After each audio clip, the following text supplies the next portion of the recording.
Hola, hola, bienvenidos una vez más al podcast de Hablemos Spanish.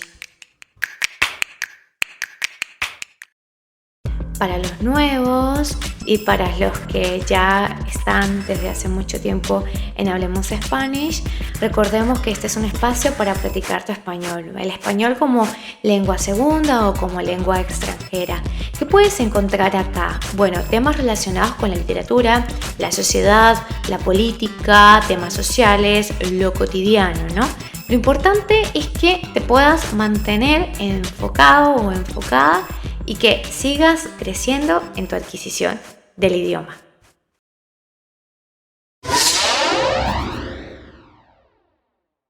Bueno, he querido hacer este video desde hace mucho tiempo porque la verdad que, no sé, pero el tiempo pasa muy rápido y quiero contar esta vez mi experiencia en el Cerro Champaquí.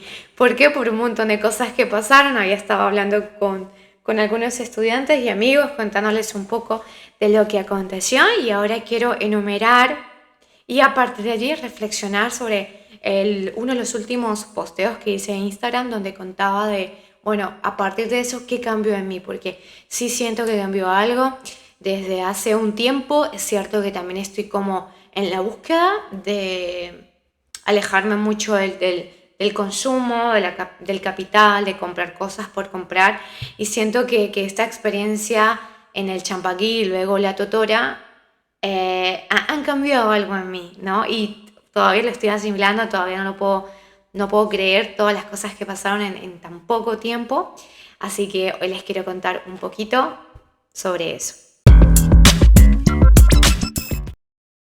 Había decidido hacerlo por mi propia cuenta, leí y me informé todo lo que pude en relación a la altitud, cuáles eran los mejores lugares para ascender, porque el Champaquí tiene diferentes lugares de ascenso. Es un cerro que se encuentra aproximadamente a 2.700 metros sobre el nivel del mar y queda en el sur de la provincia de Córdoba, Buenos Aires. Me informé todo lo que pude, incluso cuando viajé a Córdoba, porque había querido ir desde hace mucho tiempo, no sabía si iba a subir allá, había leído un montón, pero tenía que hacer un gasto grande de cosas que no tenía, y al final me animé, hablé con algunos expedicionistas buscando consejos, si podía hacerlo sola o no, me recomendaron que lo podía hacer siempre y cuando con mucha prudencia, de lo que necesitaba, de lo que no necesitaba. Gente muy linda que me dio recomendaciones sobre los refugios a los que ir, los refugios que estaban abiertos en enero, porque no todos están abiertos en enero. Y a partir de allí me animé y empecé a comprar algunas cosas, mientras que al mismo tiempo estaba subiendo otros lugares mucho más pequeños y que no requerían quedarme en la noche, sino que podía hacer ese recorrido durante un día. Así que a últimas instancias hice la planificación del viaje, que fueron 3 días y 2 noches. Originalmente iba a ser 2 días y 1 noche, pero el mal tiempo estuvo constante y fue muy duro, así que por eso decidí quedarme una segunda noche en el refugio y luego ya al tercer día descender más o menos a las 6 de la mañana, fueron como unas 7 horas de descenso y bueno, qué decir. El ascenso lo hice sola, me llevé el equipaje justo y lo necesario, la mochila con ropa impermeable, 2 cambios de ropa, también había llevado algunas cosas, provisiones, también había llevado la toalla, ya saben, jabón, todas estas cositas, la bolsa de dormir, había llevado unas hojotas, había llevado 2 abrigos. Cuando llegué en el primer refugio todo estuvo muy bien, el ascenso estuvo muy bien, por suerte hizo un sol espectacular, así que cuando llegué al ascenso, en el primer refugio, estuvo todo muy bueno, más o menos a las 5 de la tarde. Había muy pocos refugios trabajando y yo me quedé en uno de los primeros que te encuentras apenas llegas a la planicie, hay unos antes y otros después. Y allí pasé la noche con un grupo con el que coincidí, era un grupo que viajaban más o menos unas 12 personas, y yo. cenamos juntos en ese refugio, yo no sabía. Podés hacer compras, podés equiparte de comida, etcétera, ya sea para comer en la noche o también para llevar al siguiente día, porque lo que hace la gente es que después dejan sus cosas en el refugio, suben al Champaquí, pasan un rato allí, comen, hacen lo que tienen que hacer y luego bajan y se vuelven a quedar en el refugio y después continúan su travesía al descenso, que sería Villa Alpina, el mismo lugar donde se subió. Yo había decidido del Champaquí y encarar hacia la Totora, que eran aproximadamente entre 4 horas. Cuando estaba allá arriba en el Champaquí comenzó a caer granizo y lluvia, y se vecinaba más lluvia, iba a llover mucho más. Me conseguí algunas personas que me recomendaron no continuar, yo decidí continuar. A la Totora es un borde donde se puede ver completamente el horizonte, porque vos estás en una zona donde prácticamente te encuentras como en contacto con el cielo, parece que vas a tocar el cielo. Cuando decidí encarar a la Totora, yo sabía que iba a llover en cualquier momento, había tormenta, me dijeron que había algunos lugares para refugiarse y fue exactamente lo que hice. Y a partir de allí, mi cuestión fue no parar. Voy a llegar a la Totora y no voy a parar. La Totora está aproximadamente a unos 2.600 metros y es una de las cumbres más altas después del Champaquí. Hay otras, pero bueno, queda muy muy próximo. Así que en el descenso del Totora yo tenía que ir a otro refugio, que en realidad el camino no era tan complicado. A mí me faltaba ese mapa por descargar, así que yo me guié según mi instinto, pero había un pequeño desvío que yo tenía que hacer para evitar un precipicio, y eso yo no lo conocía.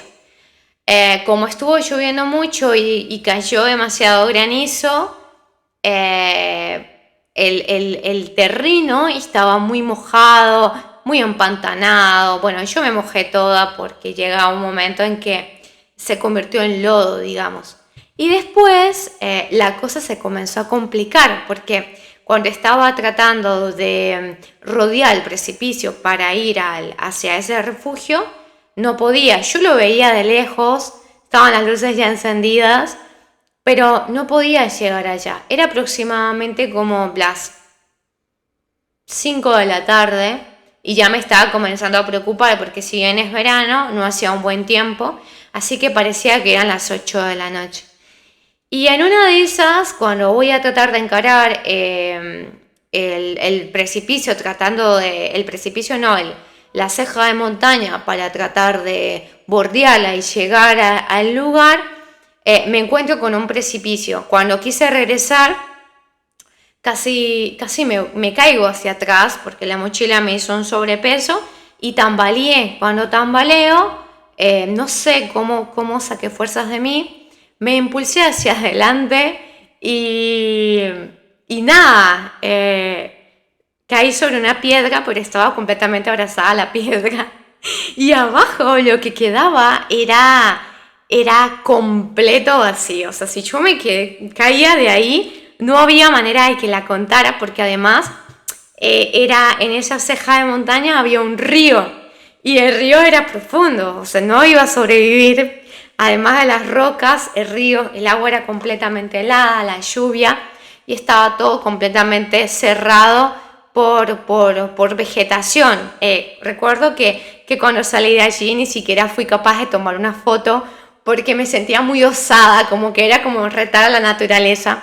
Miré hacia abajo y recuerdo que eso quedó como en mi memoria de dónde pude haber caído, que salí gracias a como dice Kant, ¿no? A una fuerza interna en la que estamos, cuando estamos al momento más extremo, más al límite, hay algo dentro de nosotros que nos impulsa a continuar, y es la voluntad, ¿no? Y esa voluntad fue la que a mí me hizo, no sé cómo, con las piernas, escalar esa piedra y agarrar lo que pudiera junto con la mochila. En algún momento pensé en dejar la mochila y continuar, pero también era un movimiento arriesgado, así que confié en mi instinto y Dios, no sé, subí esa piedra y llegué otra vez a la planicie, encarando esta vez al refugio donde donde me había quedado la noche anterior y no donde me pensaba quedar esa noche, porque ya me conocía el camino y porque no tenía ese mapa descargado, así que decidí tentar mi suerte. Recuerdo que pasaron varias cosas. En una de esas atravesé una ceja de montaña y casi no salgo. Me tuve que arrastré la mochila y me arrastré yo porque había tanto arbusto que no podías caminar de pie, tenías que gatear. No, fue épico, en serio.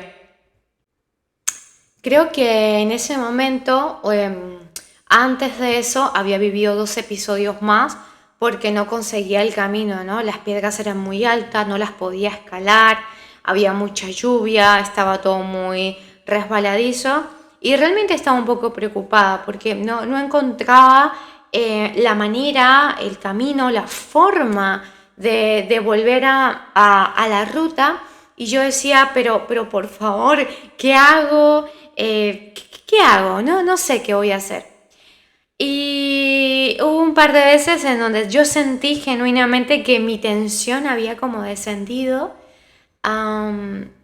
pero yo decidí como darme estímulo, ¿no? Como fuerza y decir, dale, Rosa, tú puedes, o sea, tenés que hacerlo, nadie más va a hacerlo por vos, tenés que salir de acá porque no hay otra forma en la que puedas salir de esta situación que no sea a través de vos.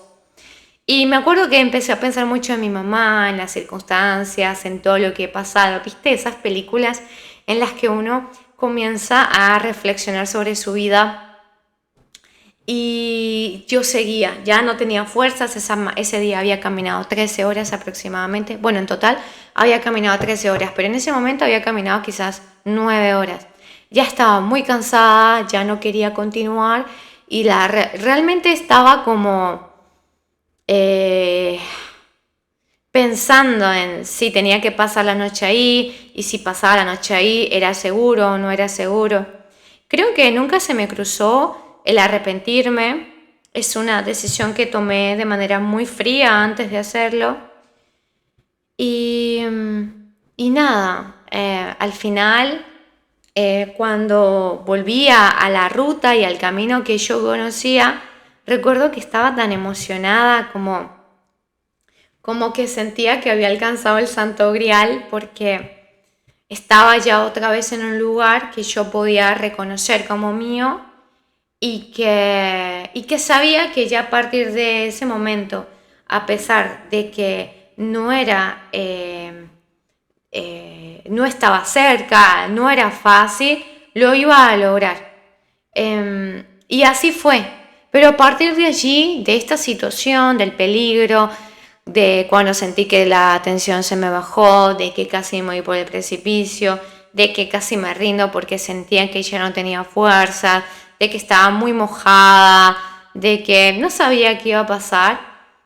Cuando llego al refugio, que lo primero que hice fue dejarle un mensaje a mi mamá porque yo le había dicho a ella que iba a estar otra vez en el refugio a las 16 horas, pero eran las 21, las 22 y yo todavía no daba señales de vida.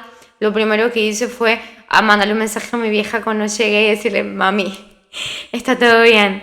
Y luego en el descenso, que lo tuve que hacer el siguiente día, no podía, mi cuerpo no estaba en condiciones de bajar, sobre todo porque me había lastimado en la montaña, había hecho algunos saltos bruscos. Me puse a pensar en un montón de cosas, ¿no? En que si algo me pasaba allí, ya no iba a importar nada, no iba a importar las deudas, no iba a importar toda la ropa que tenía en mi ropero, no iba a importar los libros que yo quería comprar, los que no había leído, los que tenía por leer, no importaba las plantas, no importaba absolutamente nada de lo material que configura nuestras vidas, ¿no?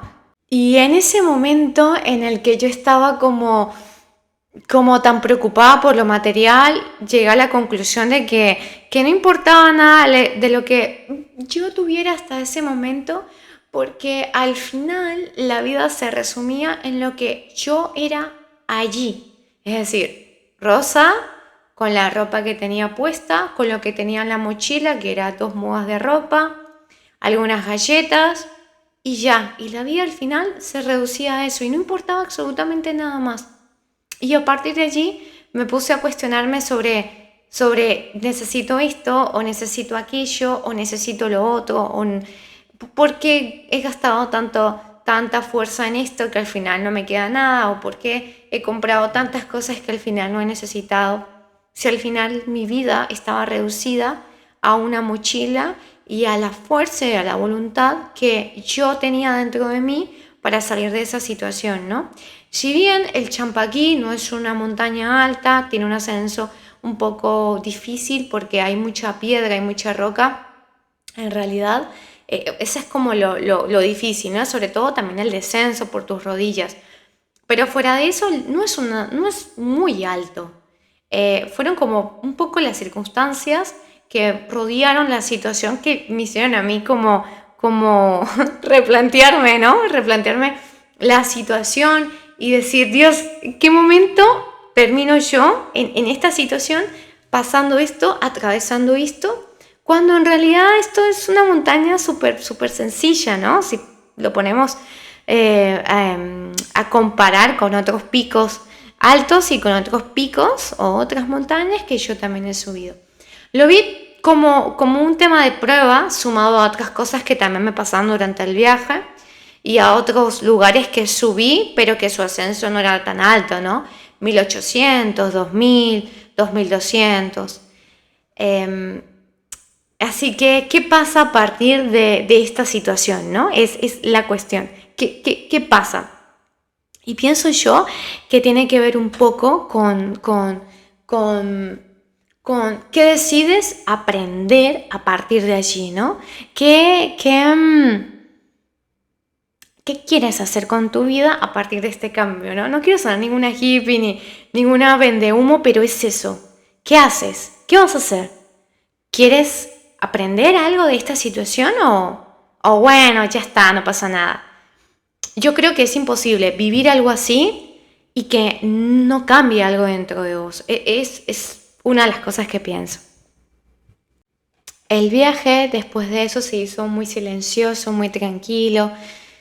Yo no podía creer cuando bajé, cuando llegué a la ruta nuevamente, que ya había bajado de Villa Alpina y luego que había tomado el auto para llegar a la entrada y después de la entrada decidí volver a Villa General Belgrano. En realidad iba a ir a Tras la Sierra, pero por temas laborales no llegué a tiempo porque tenía que trabajar. Y lo primero que hice fue ir a un lugar y comerme una hamburguesa grandísima. Me tomé un café, descansé, no quería hacer nada. Recuerdo que ese día tuve que armar otra vez la tienda en el camping y no podía doblar las piernas. Literalmente necesité 3 días para recuperarme y volver a casa. En realidad mi idea era continuar un poquito más, pero estaba muy cansada y quería ir a la costa a tomar sol y literalmente no hacer nada. Creo que lo que me queda de este viaje, más allá de que necesito la próxima vez tener todos los... necesito tener todos los me olvidé, los mapas descargados, es que no puedo volver a tentar mi suerte de esta manera, ¿no? Sino que más bien tener un poco más de cuidado, por supuesto, pero hay algo dentro de mí que me llama a la montaña. Tengo que tener más precaución, por supuesto, pero no lo puedo explicar. Este deseo de aventura y al mismo tiempo de la soledad y de lo que representa la compañía de mí misma, ¿no? Siento que me encanta y que me llama la vida de la naturaleza salvaje, la improvisación, tener que responder a cuestiones que están pasando en el momento. Me llama y siento que no lo puedo evitar.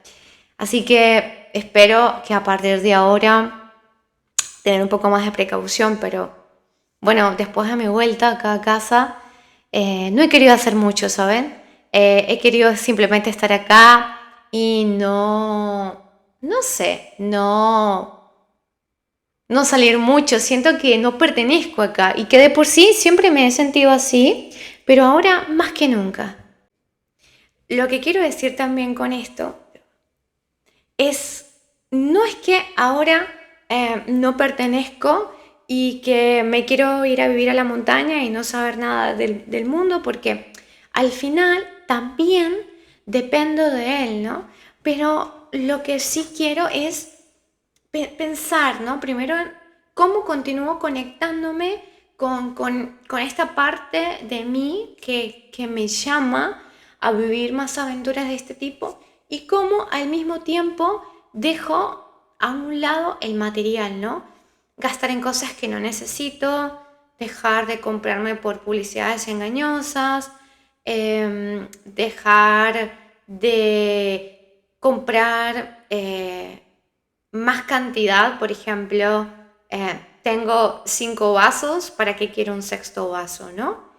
Y cómo me despego también de lo material a partir de, de esta vivencia, ¿no? Porque esto también tiene que ver mucho con el ego.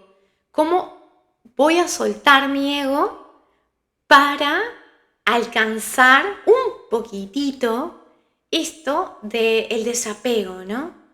Y comenzar a invertir más energía en cosas que realmente me puedan alimentar a mí mentalmente y emocionalmente, ¿no? Bueno, estaba pensando un poco sobre eso, sobre deshacerme de cosas que ya no necesito, que otra persona las necesite más que yo o que les pueda dar una mayor utilidad y, y reflexionar sobre mi sistema de consumo y de la necesidad que todos tendríamos o deberíamos de tener sobre conectar con nosotros mismos, conectar con la naturaleza, conectar un poco más con las cosas que nos hacen felices. A veces estamos muy preocupados en el dinero, en que necesito más dinero y más dinero y más dinero, pero en realidad no estamos pensando en qué gastamos el dinero y que muchas veces necesitamos más dinero porque gastamos en tontería que al final no usamos, ¿no? O que terminamos sin usar y en realidad podemos vivir sin mucho menos, con mucho menos. El otro día estaba escuchando a alguien que hablaba sobre que el dinero no era ni bueno ni malo, sino que depende de cómo lo utilices para alcanzar lo que querés hacer.